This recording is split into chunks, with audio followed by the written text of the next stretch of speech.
It's time for another investigation into the Gala Games ecosystem, and today our target is SpiderTanks. It is Gala's flagship game. If you're new to these investigations, Gala Games is setting its sights on becoming one of the largest forces in the Web3 gaming industry. Now, I'm not gonna lie, I'm a little bit skeptical. There's a lot of hype surrounding Gala, and from what I've seen around Twitter and all the social media, there's a lot of misinformation and frankly, a lot of cult behavior. That's why I'm doing these deep dive investigations to find out whether or not the hype is justified. So without further ado, let's get into it.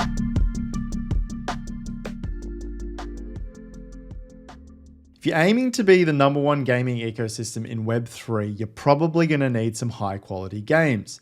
So what actually makes a game high quality? Well, it's more than just appealing graphics and smooth gameplay. You're going to need some compelling features to keep players coming back. You're going to need a sustainable economy. And finally, you're going to need a sound commercial strategy to get the product out there and get people to spend money. So let's find out if SpiderTanks has these keys to success. At its core, SpiderTanks is a 3v3 MOBA brawler. You take control of a spider-like machine and battle for objectives. It shares the isometric top-down perspective seen in games like League of Legends and Dota. You jump into a queue, select your tank and special abilities, and voila, you're thrust into the heat of battle. While there's plenty of customization available, influencing your role within the team, the game overall maintains a user-friendly nature and it's quite easy to pick up. I won't delve too much into the graphics and the gameplay mechanics because I've already done a video on that doing a full gameplay review. So if you want to go check that out, I'll leave a link in the top right. Now, for those of you who just want a TLDR, I basically gave it a 5 out of 10 for its gameplay if you compared it to other MOBAs.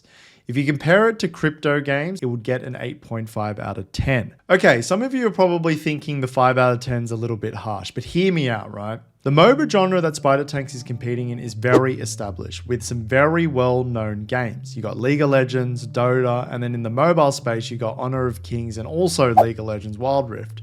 You know, we gotta compare the games to that quality, and SpiderTanks doesn't really hit the mark. So what exactly brings people back to a game? Well, there's a lot of psychological factors that make a game addicting. So, you know, I guess single player games, they have a really interesting storyline. People want to know more about the storyline, so they want to complete more of the game. You've also got games with RNG, so, you know, it makes it exciting. The outcome's always different every single time you play. But something that the MOBA genre is really good at is the sense of accomplishment and achievement, right? Particularly with the ranking system. So if you look at League of Legends, being able to climb from bronze, silver, gold, diamond, etc., that is something that's going to keep people coming back. They want to refine their skills. They want to get better. They want to compete with the best.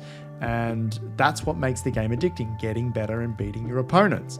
And SpiderTanks has this. You know, they have a ranking system and the emblems are pretty cool. However, SpiderTanks does things a little bit differently. They do have a indirect progression system through the tank building and upgrade and customization. Unfortunately, free-to-play players don't have any access to this. In fact, you only get access to 3 base models and 3 weapons. And even if you win heaps of matches and you win all these parts or you win all these points that I'll go into later on, they're not really upgrading anything. And because I didn't own anything and I couldn't really personalize it and upgrade it and get better damage, I really didn't feel like coming back to the game, and that was the biggest issue with SpiderTanks, and that's why I rated it so lowly. Don't get me wrong, there's definitely going to be a lot of players coming back for the financial rewards, and that, I guess, is a way to keep players coming back.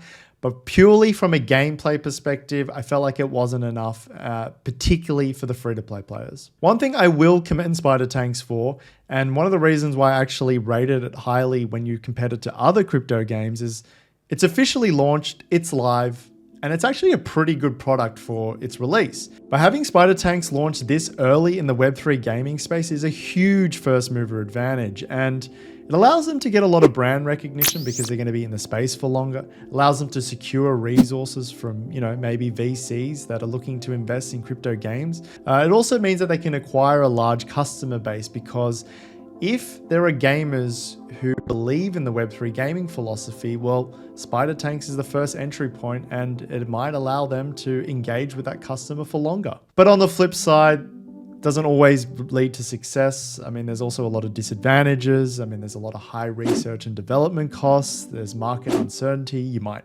release in a bad time. For example, if you release in a bear market, there's not as much money coming in. And also, I think the biggest problem is the customer acquisition and education costs, because let's be honest, it's pretty hard to open up a Web3 gaming account. You're going to need a MetaMask, you need a wallet, probably need some basic understanding of crypto to understand how to actually buy these tokens, what an NFT is. So, you know, these companies, particularly SpiderTanks, are going to have to not only market their game well, but they're also going to have to teach gamers why Web3 is better than the current gaming industry and how to actually set up these accounts. And of course, competitors can learn from their mistakes. So, you know, they can just release a similar product, but without all the mistakes. All right, let's get into the thick of things and look at the SpiderTanks Economy. Now, this is something you will not see in the traditional gaming space. This is a completely player-driven economy. It is one of SpiderTanks' biggest unique selling propositions, and anyone can help operate the whole network. It's completely decentralized. Let's take a look at the foundations of the economy. So everything is run through these things called Planetary nodes. And basically it's a distributed workload that anyone can operate. Well, there are some minimum spec requirements, but I think most home computers these days can run it. And think of it like you're helping hosting the server for the SpiderTanks matches. And to become a node operator, you need to buy a license. And I believe at the time of this video, it is around 3.2K USD. However, they do know that as the game grows, the minimum spec requirements could increase. So be mindful of that if you are thinking about buying a license, because these licenses are not transferable. So you're probably thinking, why the hell would anyone want to operate a Planetary node? Well, there's probably some people in the community that just want to be a part of the ecosystem and run it and help the game survive. But obviously there's a financial reward, and that reward comes through the crypto token Silk. But before I explain what Silk is, let me quickly explain how players can earn Silk, and then I'll get into what it does. So as you know, players can also earn Silk. However, you need to own an NFT and you must win matches. So there's a skill element involved with the process. But you don't receive it immediately from winning a match. You actually receive these victory points. And these victory points have diminishing returns. So as the more games that you win throughout the day, the less victory points you'll receive.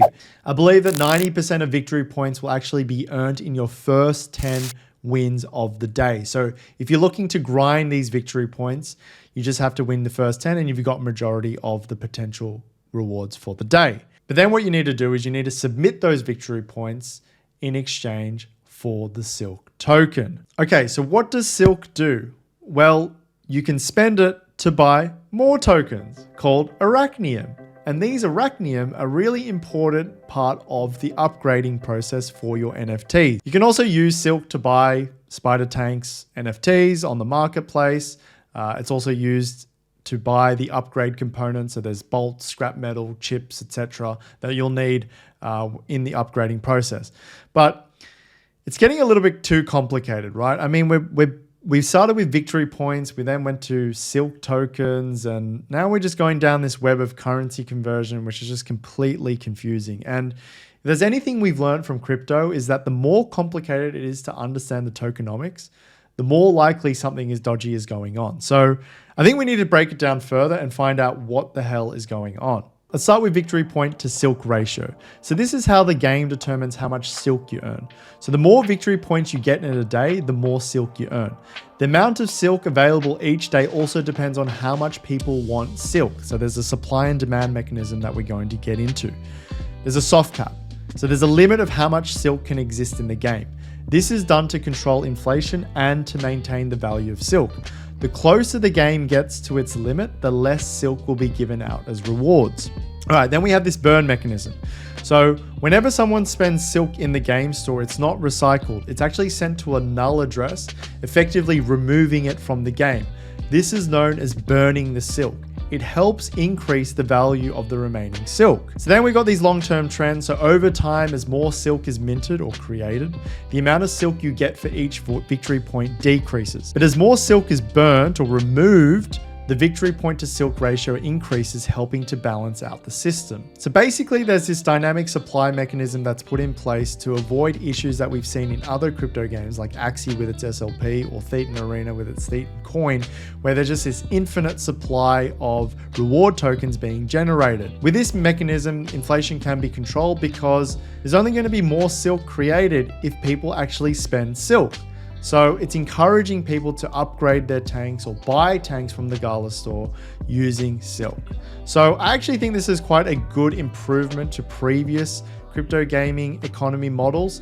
It's definitely a step in the right direction. And if we take a look at the silk price, it's stayed generally stable since launch, which, you know, if you consider the bear market dump, it's actually held its price reasonably well. And I wonder if that's due to its dynamic supply mechanism. So the next question is, can free-to-play players earn silk? Because as we now know, if you can obtain silk, you can actually buy NFTs from the Gala store and actually participate in this upgrading progression system, which I said was lacking for free-to-play players.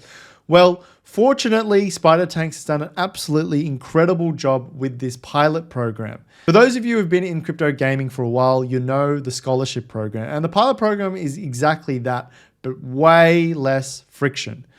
It is smoothly implemented into the game. Anyone can participate in the pilot program, and it enables free-to-play players to earn silk. So how does the pilot program work? Well, all you have to do is go to the garage, click the pilot program box, and you're in. So basically what's happening is an NFT holder is putting their NFT into the pilot program, and anyone, any player, any free-to-play player can have access to that NFT and use it in game. And what ends up happening is you actually split the rewards if you win the match. So generally speaking, it's about 50-50. And the fantastic thing about this is if you do actually buy an NFT and for whatever reason you stop playing the game, you can actually just leave it in the pilot program and actually get some sort of ROI on this asset. I think it's very good and it's frictionless. I think it's amazing. The only downside to this is the player gets randomly assigned an NFT. And what that means is you don't get any consistency. So let's say you're trying to learn a different role. So maybe you're trying to play a tank or maybe you're trying to play DPS. And every single time you get allocated this different tank that has weird customizations that you're not used to, you're going to be thrown off a little bit. That was something that I found with the pilot program. I kept getting these tanks that I, to be honest, didn't really enjoy the play style. And it was just confusing learning how to shoot the weapon or even what the weapon did. Like there was this one weapon where it actually doesn't do any damage. It just heals players. So that was a little bit confusing. All right, we've learned a lot about SpiderTanks now. We've learned about the gameplay. We've learned about the economy. So let's have a look at the commercialization of it and whether it is going to be successful. And given its current state, I think it needs a little bit of work. So like I said, the NFT side of things is more fun. The experience is better because of the psychological factors that'll keep players coming back. You know, that progression system that makes the game addicting. I think the problem though with this NFT business model is it's very difficult to onboard players, particularly from the traditional gaming space. I would have liked to have seen the free-to-play player experience a little bit more evolved because players like myself who didn't buy an NFT, I got bored quite easily. I felt like I wasn't progressing to anything. I was just playing games for the sake of playing it. Sure, the mechanics are fun and the shooting and killing and winning is good, but you know, that's not what's going to drive me back to the game. Even with the pilot program where you can earn financial rewards and you can actually use stronger tanks, the random allocation felt inconsistent and I felt like every game was completely different. I wasn't in the groove. I wasn't in that momentum. What they need to do is they need to make the free-to-play side of the game more attractive. You need to bait those new players in. So something that I came off the top of my head was maybe if you make people buy the game and when they buy the game, they're given an NFT. So then that way, it feels like you've got some digital asset. You have something that is yours. You can personalize, you can customize. And let's give some sort of free-to-play progression system. And even if you cap it, right? Let's say for the first 20 levels, you get all the upgrades and, you know, that does more damage, you get more health, you get more tankiness, whatever. And then once they hit that cap, then the free-to-play players can go, all right, well, actually, that was pretty fun. That progression system felt rewarding. And I actually want to find out more. I want to get to the next 30 levels. I want to get to level 100, whatever, right? And continue to upgrade my items. And once people spend more time on the game, they might actually realize like, oh, I can't be bothered to grind. I'll actually just buy it from the Gala Games store. And once again, that's revenue for Gala. That's great for the ecosystem. It's going to make Gala Games grow. Because at the moment, it feels like the sentiment on social media, particularly Twitter, most people are just playing the game to make money. And, you know, we've seen case studies of this. If people are playing the game purely to make money, it's not going to be sustainable in the long term. Let's look at Axie's. You know, I mean, mind you, Axie's gameplay was not bad, but a lot of people stopped playing the game because the economy tanked and it wasn't sustainable. So we got to make sure that the incentive is internal. So what I mean by that is I want to play the game to get better at the game. I want to improve my skills. I want to improve my character, and not so much about I want to make money. I think another issue with SpiderTanks is tokenomics are just way too complicated. I mean, we went from victory points to silk to arachnium to these upgrade bolts, and it's just like way too complicated. Let's streamline it to make it simple, much like the pilot program. And the pilot program, I am so impressed. I think it is one of the most frictionless parts of the blockchain nature of SpiderTanks. I mean, you literally just have an NFT owner click a button, their SpiderTanks goes into this pool, a free-to-play player clicks another button, and they just get randomly assigned, and they can earn rewards, and the rewards instantly get split. You don't have to worry about some third-party stuff. You don't need to message the person using it like other scholarship programs. It is just like, it is insane. And it's a little bit disappointing that the tokenomics are not like this. So I think if they can make the tokenomics a little bit more simple for your average player to understand, I think that will go a long way on onboarding more players. The other thing that's not really going in SpiderTanks' favor is the fact that the MOBA genre is extremely competitive. I mean, you've got League of Legends dominating not only the PC space, but also the mobile space. You got Dota, that's another big name in there. And then from a mobile perspective, you've got Honor of Kings, which absolutely killed it in the last couple of years. So SpiderTanks has a lot of competition, and when you compare it to those games, I feel like it's fallen short. There's nothing wrong with it. The graphics are fine and the mechanics are good. It's smooth, but it's not as immersive as the other games, and it's not as complex. I think that the fact that they are continually upgrading and putting out new game modes is fantastic. It's a great way for it to improve, but in its current state, I think it's going to fall short, and in a highly saturated gaming genre, it's not going to attract that many players at the moment. Overall, I think SpiderTanks is a decent Web3 game, particularly when you compare it to the rest of the industry. Does it live up to its hype, and will it carry Gala Games to becoming the #1 force in the Web3 gaming space? Probably not. However, I think the improvements that it's done to previous poor game design in the Web3 space is actually quite good. When you look at the economy with its dynamic supply mechanism, great step forward. And also the pilot program, I'm very impressed. I think it's a great advancement from previous scholarship programs, which required a lot of third-party involvement. However, I do think they need a lot of work on their onboarding. I don't think that's going to lead to a sustainable economy further down the track. And I just don't think the game is that exciting. I mean, it's not going to attract mainstream players from League of Legends to SpiderTanks. So yeah, well, that's all for this investigation. I hope you guys enjoyed the video. Remember to leave a like and subscribe if you want to see more Web3 gaming content. And I'm keen to hear what you guys think in the comments down below. Does SpiderTanks live up to its hype? And can it carry Gala Games to becoming the pinnacle of Web3 gaming? I'll see you guys in the next video.